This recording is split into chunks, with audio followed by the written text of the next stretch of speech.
Hello friends, welcome to Vijaya creation.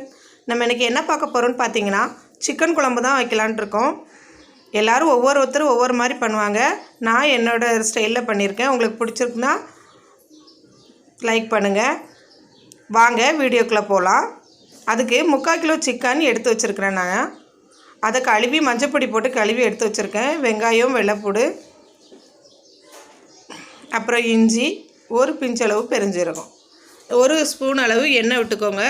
அதில் வெள்ளைப்பூடு, இஞ்சி, பெருஞ்சீரகம், வெங்காயம், பெருஞ்சீரகம் ஒரு பிஞ்சளவு போட்டால் போதும். இது நல்ல எண்ணெயில் வதக்கிட்டு அதுக்கப்புறம் நம்ம மஞ்சப்பொடி போட்டு நம்ம சிக்கனுக்குள்ளே போட்டு குக்கரில் வேக வைக்கணும்.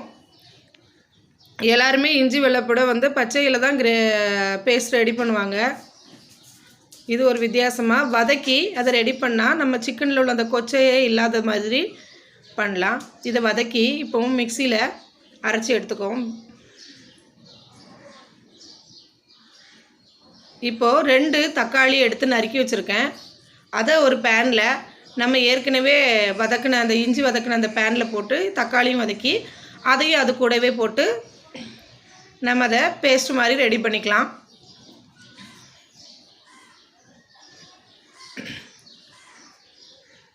அதில் ஏற்கனவே மஞ்சப்பொடி போட்டு தான் கழுவிருக்கோம். இருந்தாலும் கொஞ்சம் மஞ்சத்தூள் போட்டு வேக வைக்கணும். இப்போ நம்ம குக்கரில் டைரெக்டாக சிக்கனை போட்டுட்டு அது கூட நம்ம ரெடி பண்ணி வச்சுருக்க பேஸ்ட்டையும் அது கூடவே போட்டுக்கோங்க.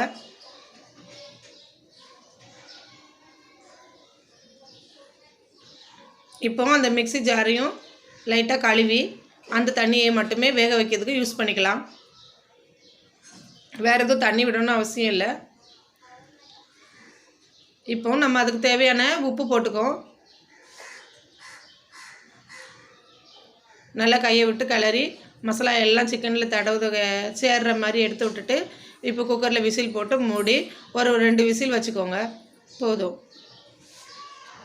2 அல்லது 3 விசில் வச்சுக்கலாம். சில பேருக்கு நல்ல வெந்தால் தான் பிடிக்கும். இப்போ இதுக்கு தேவையான மசாலா எடுத்து வச்சுருக்கேன். ரெடி பண்ணுவோம் வாங்க.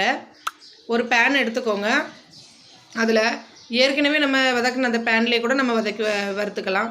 ஒரு ஸ்பூன் எண்ணெய் விட்டுக்கோங்க. அதில் ஒரு பட்டை, ஒரு லவங்கம், ஒரு கடல் பாசி, 2 கிராம்பு, அவ்வளோதான். அப்புறம் ஒரு 10 காஞ்ச மிளகா, ஒரு கிண்ண அளவு, நம்மளுக்கு தேவையான அளவு எவ்வளோ சிக்கனுக்கு நம்ம கொத்தமல்லி போடணுமோ அதை போட்டுக்கோங்க. ஒரு ஸ்பூன் அளவு மிளகு, அப்புறம் நம்ம நார்மல் சீரகம் ஒரு ஸ்பூன். இது எல்லாத்தையுமே நல்ல அழகாக ஃப்ரை மணம் நல்லா வர்ற மாதிரி ஃப்ரை பண்ணிக்கணும். சிம்மில் வச்சு நம்ம டைரெக்டாக கூட்டி வச்சு இதை ஃப்ரை பண்ணோன்னா இதில் கருகின மணம் வந்துடும். இப்போ பாருங்கள், அதோட கலரும் அதோட மணமும் ரொம்ப நல்லா இருக்குது. இப்போ நம்ம இதை நல்லா அரைச்சி எடுத்துக்குப்போம். இவ்வளோ தான் சிக்கன் குழம்புக்குள்ள மசாலா. இப்போ இதில் நான் டேஸ்ட்டுக்காக கொஞ்சம் தேங்காய் சேர்த்துருக்கேன். நிறைய பேர் தேங்காய் சேர்க்க மாட்டாங்க. தேங்காய் சேர்த்தா இன்னும் நல்லாயிருக்கும். கொஞ்சம் தேங்காய் சேர்த்துக்கோங்க. இப்போ சிக்கன் வெந்துடுச்சு.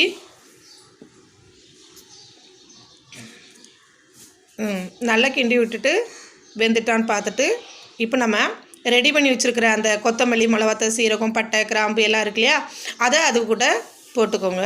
போட்டுட்டு ஸ்டவ் ஆன் பண்ணிவிட்டு நல்லா கிண்டி விட்டுட்டு இதுக்கு கலர்ஃபுல்லாக இருக்கிறதுக்காக நான் 2 ஸ்பூன் அளவு காஷ்மீர் மிர்ச்சி வத்தல் பொடி போட்டிருக்கேன்.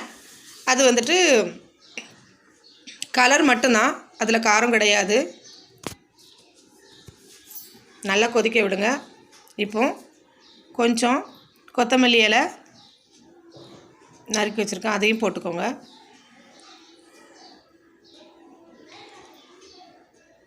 இப்போ இதுக்கு கொதித்து முடிச்சிடுச்சு, ஏற்கனவே வெந்துடுச்சு. இப்போ இந்த தாளிசை ரெடி பண்ணுவோம். 2 ஸ்பூன் அளவு எண்ணெய் விட்டு கடுகு, உளுந்தம்பருப்பு போட்டுட்டு அதுக்கு 2 ஸ்பூன் அளவு ஒரு கொஞ்சம் வெங்காயம் வெட்டி வச்சுருக்கேன், அதையும் போட்டு வெங்காயம் ஃப்ரை ஆன உடனே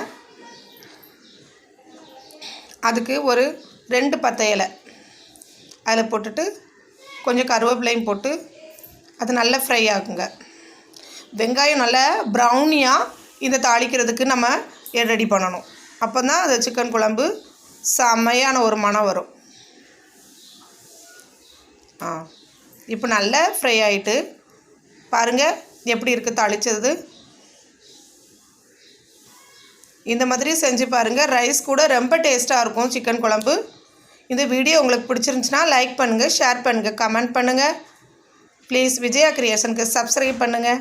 இவ்வளோ நாளும் எனக்கு ஆதரவு கொடுத்ததுக்கு ரொம்ப நன்றி.